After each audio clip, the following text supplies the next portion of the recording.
Hey, this is activity 3.4.C1, the physics paragraph. Again, bad news, this has to be two paragraphs. Let's talk about each question, um, and then we're going to talk about how you need to organize your paragraph. Um, the first question is to define physics. Let me take you to a page in the first reading that you got when you were talking about chemistry. All right, does that look familiar? I hope it does. Um, You'll see a definition of physics right here. Physics is the branch of science that deals with the interactions of energy, matter, space, and time. It's closely related to chemistry. Chemistry is involved in studying how atoms and molecules come together. How do they interact with one another? With physics, it's a little larger. You're going to be dealing with the interactions of matter and energy. Um, what does that mean? I think this definition is not that great, so let me try to take you to another definition. I like this definition a lot better because not that it gives you the correct one, but I think it's a little clearer about what that dictionary definition of physics actually means. Look here. Physicists are really about more fundamental questions about the universe. Biologists are studying just living things. Physicists are studying why are there things? Why does anything exist? And how can we know and predict what the universe that we see, how is it going to act? What are the laws that our universe obeys? So they might ask questions about how the universe began, um, if the universe is going to change, um, why does the sun shine? Why do we get light from the sun? And they're also going to be concerned with something about things like the basic building blocks of matter.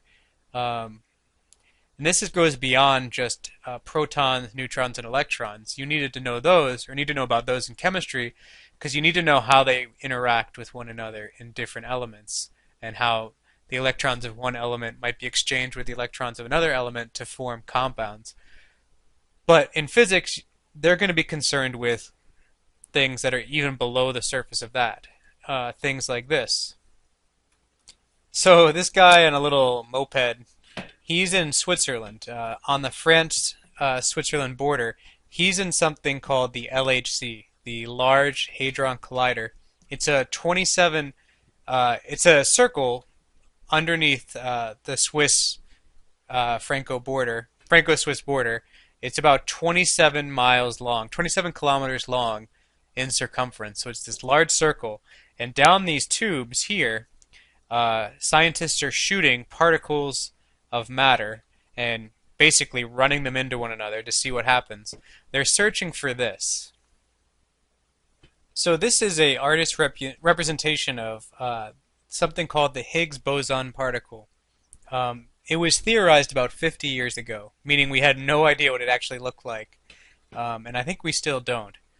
Um, but our understanding of the universe led two physicists, to conclude that it has to exist because there has to be something that gives matter mass, and that was this thing, the Higgs boson particle. Scientists in France and Switzerland and all over Europe are still running particles of mass at one another, particles of matter at one another to try to discover this particle, to see what it does, to see if our predictions about it hold true. Now, what scientists think the Higgs boson does is give matter mass. I really like this picture. This H here is the Higgs boson particle, another representation of it. Okay, that's better. Now, we think of mass as being something, or mass being amount of matter something has, but it's not quite true. Some pieces of matter have mass and some don't.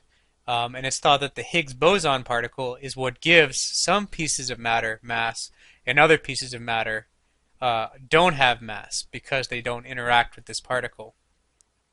You can also think of it like a cocktail party. That guy on the left-hand side in that picture with the crown, he's the Higgs boson particle. And everywhere these other pieces of matter These other smiling faces are pieces of matter. Um, and on the right, you see them clumping up towards that Higgs boson particle. When they clump up like that, they concentrate in a small amount of space, and that concentration gives what we perceive as mass. Um, do you have to write about the Higgs boson particle for this activity? Absolutely not. I don't think I would be able to understand it if you gave me any information about the Higgs boson particle. It is way high order stuff. But it does give you an idea of what exactly people in physics are doing. They're really trying to understand um, very fundamental things about our universe. Um, hopefully, you understood that. I'm not sure I understood it either. Let's go on to question number 2. We have to describe one concept or problem in physics. I want you to take this from your readings. Let me bring up one of your readings right here. So this is from your reading. Hopefully you watched the YouTube video that goes with this. Um, Friction is a concept that's very important in physics. It's something that physicists would be, very interested in because friction makes motion possible. If you could talk about what friction is, the different types of friction there are, and why friction is important. Let me show you another thing you could take from the reading.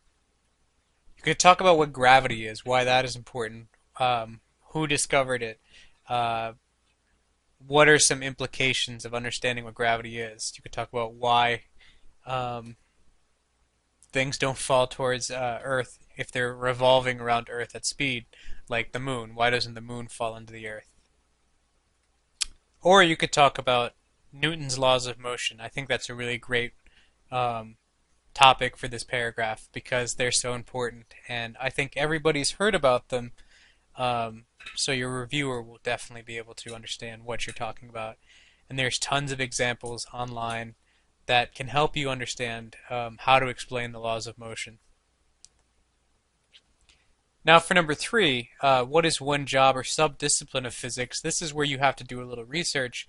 You're going to find one job in physics, talk about what they would study, what are they primarily concerned with. If it's a theoretical physicist, so if you're a meteorologist, for example, if you're somebody who studies the weather, you need to understand how different things that contribute to the weather, like air pressure, wind speed, temperature, how do they contribute to make weather? You need to have an understanding of physics in order to answer that or to do that job, to be a meteorologist. So if you use that example, you would say meteorology is one subdiscipline of physics. They study the weather, how what things interact in the world to give what we perceive as weather. You need to give one or two, I'm going to say two, concrete things that that person would do or product that they would make. And that'll round out your second paragraph. Okay, so again, or if I haven't said this already, 1 and 2 will be your first paragraph. 3 will be your second paragraph. One more time. 1 and 2 are your first paragraph. Question 3 is your second paragraph. All right, if you have any questions, you can leave them in the comments section and I'll try to answer them. Good luck.